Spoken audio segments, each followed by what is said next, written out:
United States President Barack Obama and his Republican challenger, former Massachusetts Governor Mitt Romney, clashed again on a wide range of issues Tuesday night in the second of their three presidential debates.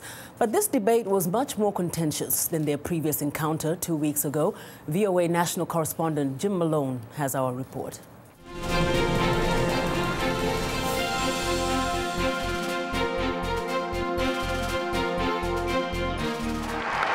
It was a much more determined President Obama who showed up for the second debate held at Hofstra University in New York. Candy, hold on a second. Mr. President, I'm still speaking. After poor reviews in the first debate, Mr. Obama seemed determined to take a more aggressive approach to Mr. Romney, who's been gaining in the polls.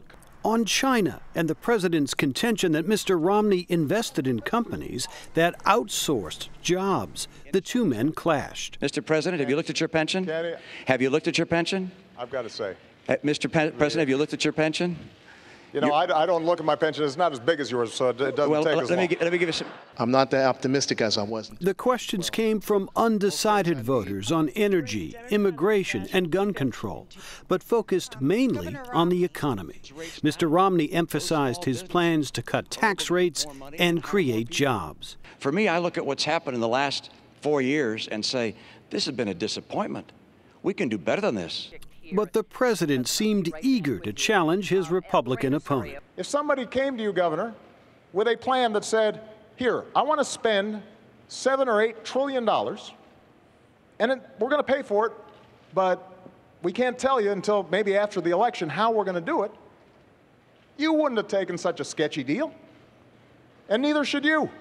Another flashpoint in the debate was last month's attack on the U.S. consulate in Benghazi, Libya, that killed U.S. Ambassador Chris Stevens and 3 other Americans. Mr. Romney said the administration was slow to acknowledge that it was a terrorist attack. But I find more troubling than this, that on the day following the assassination of a United States ambassador, the first time that's happened since 1979, when we have 4 Americans killed there, when apparently we didn't know what happened, that the president, the day after that happened, flies to Las Vegas for a political fundraiser. That brought a stern response from the president. And then a few days later, I was there greeting the caskets coming into Andrews Air Force Base and grieving with the families. And the suggestion that anybody in my team, whether the Secretary of State, our UN ambassador, anybody on my team would play politics or mislead when we've lost 4 of our own, Governor, is offensive. Analysts said the president gave a much stronger performance than in the first debate, something that should encourage Democrats in what's turning out to be a very close race, according to the latest public opinion polls. And joining us now for more debate analysis and a look ahead at the final weeks of the presidential campaign here in the U.S. is our Jim Malone. Hi, Jim. Hi, Mdiake. Well, that was a different candidate that we saw yesterday of President Obama from the last one. I want you to maybe explain to us the tightness of this race, as you say it is. How tight is it, really? Well, you know, after the first debate that Mr. Romney did so well in, the polls started to close in his favor, not only in the national polling, but in these key states we always talk about where the election's going to be decided.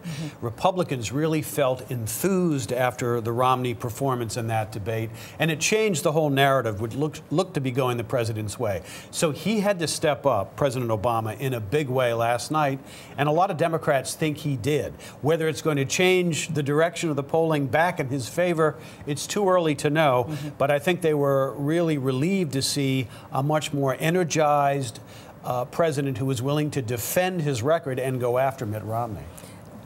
Just a few weeks before the elections, crucial elections, it seems there's so many undecided voters. How do you explain that? How much do these debates help to turn that tide to really help people make a decision? Well, theoretically, the debates will help undecided voters. Now, one of the curious things about it is we're already hearing from some of the undecided voters that they were turned off a bit by the debate last night. Why? Because they found the two candidates too contentious with one another. A lot of these undecided voters in the end want everybody to get along if possible. But we know in the polarized politics of the United States at the current day, that's easier said than done. So another real instrument of these debates is for both candidates to really whip up their base supporters so they can get out and vote. Look, traditionally, there are more undecided voters at this point. The country is polarized, so both candidates kind of can count on a certain percentage already.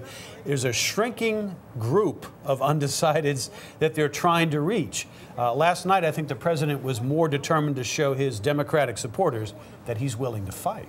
This issue of the economy. Yes. People are really, really seeming to be concerned about whether President Obama can deliver in the next 4 years. Right. How much of an advantage does Mitt Romney have in trying to show down Obama? Look, I think Mitt Romney has been at his best, both last night and in the first debate, when he goes through the litany of what he would say is the failures of the Obama administration on the economy. The number of people out of work, the number of people looking for jobs, the number of people in poverty. It's kind of a devastating litany. And when he's able to deliver that, especially in a tone of sadness rather than anger, it's been very effective. I think Mr. Romney was not quite as effective last night. The president was more feisty and determined to put Mitt Romney on the defense over some of his other stands on other issues. So the last debate is going to take place next week. Yes. How crucial is that? What is going to be different between the previous debates that we've seen, and with it being so close to the election, what are voters looking for? What was interesting last night, the town hall format actually allowed the two men to engage quite a bit more than a lot of people thought. They actually walked at each other a few times. Yes. Looked like they might get out the boxing gloves. The last debate will focus exclusively on foreign policy, at least it's supposed to, and I'll have the two candidates sitting at a table as they did the first time. I think it's, again, unpredictable what's going to happen, but the foreign policy area should slightly favor President Obama. We'll just have to see what happens. Well, we will wait and see. Thank you so much. All right, you bet. Jim Malone.